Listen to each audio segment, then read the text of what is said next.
প্রতিটি মানুষের ভিতরে আছে কিছু ভালো গুণ, শুধু সেটা খুঁজে বের করতে হবে। পাপের পর তওবা করলেই মানুষ আবার সুন্দর হতে পারে। আল্লাহ যার প্রতি দয়ালু সে কখনো অপমানিত হতে পারে না।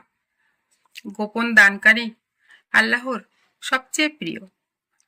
খেয়াল করলে দেখা যায় মিথ্যাবাদীর স্মরণশক্তি অধিক। বল অপেক্ষা কৌশল শ্রেষ্ঠ ও কার্যকরী। একজনের জুতো নেই, এই নিয়ে তার আক্ষেপ। তার আক্ষেপ ঘুচল যখন সে দেখল একজনের পাই নেই। অযোগ্য লোককে দায়িত্ব দেওয়া চরম দায়িত্বহীনতা।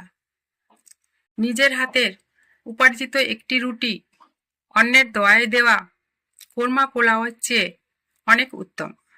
দুই শত্রুর মধ্যে এমনভাবে কথাবার্তা বলো যেন তারা মিলে গেলেও তোমাকে লজ্জিত হতে না হয়।